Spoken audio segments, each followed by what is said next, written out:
Good morning, Colonel Vi. I'm Mary. And I'm Roham. It's a day 2. And here are your morning announcements. For all students attending leadership camp, there is a mandatory meeting on Monday at lunch in room 226. The COMC math contest will be written on Thursday, November 8th. You can register through the math club or with Mr. Whitlock in room 237 at 9:05 a.m. from October 15th to 19th. The cost is $15 and you must pay when you register. Dance club meets every week at lunch on days 2 and 4. If you are interested, please check them out in Gym C today. There will be an interest meeting for boys of all grades interested in playing basketball. Please meet on Friday, October 19th at lunch in room 134. If you are an avid reader and passionate about discussing the stories with friends, the Novel Bunch is for you. Come to the meeting in the library during lunch on Tuesday the 16th of October to check it out. Are you interested in pursuing post-secondary education in the United Kingdom? Come to an information session at lunch on Thursday, October 18th in room 215. You guys asked for more Terry. So let's go see what he's been up to.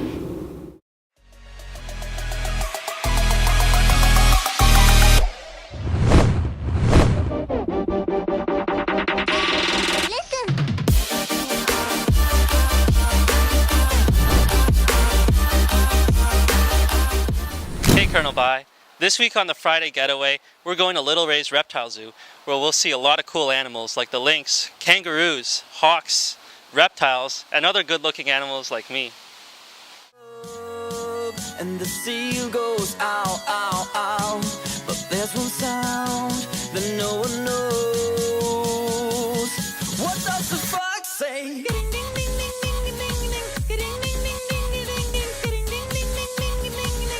What the fuck? Guys, today we're with Connor, the Assistant Director of Little Ray's Reptile Zoo. Yeah, we are actually Canada's largest exotic animal rescue. We have about 400 different animals in our care on any given day, and most of these animals, what they share in common is they used to be people's pets.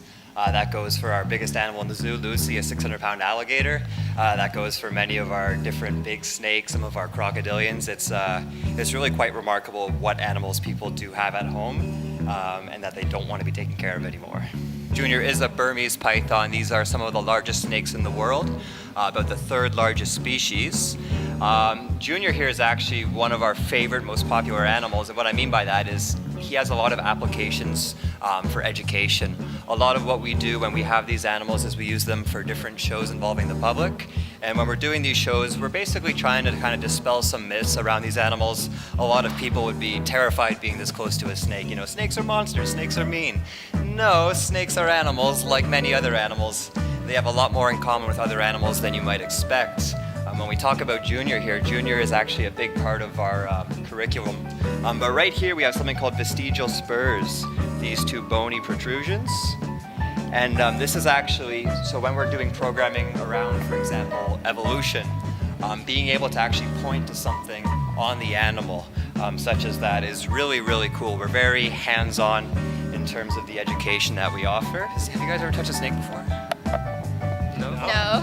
What do you think it's going to feel like? Slimy? Scaly. If you guys want to pet Junior here, really straightforward, just pet down the body like this, just like a cat or a dog. You want to be petting him towards his tail. Do you guys know where his tail starts? Like right here. It's actually right back down by those spurs, so a snake's tail is really quite insignificant compared to the rest of their body. And the rest of his body is actually quite similar to yours. He's got a lot of the same organs, the same bone structure. He's got a spine all the way down with some ribs. Now, what do we notice about Junior's face here? So we've got his nostrils. He does have a nose, but he actually smells using his tongue. A lot of people are aware of this. Now, what a lot of people don't realize is just how different their senses can be to ours. Junior, for example, you can see his eyes. He's got quite lovely eyes. But when he looks at me, he doesn't see a person. When he looks around, he doesn't see really shapes. He doesn't see colors. Their vision is really quite primitive. And that's actually why we don't recommend people getting snakes this big as pets. So this is not a dead tarantula, I promise. This is a molt. So these animals, while they're growing, they periodically molt their entire exoskeleton, leaving this behind. And again, it's not a dead tarantula. The tarantula emerged from her own body.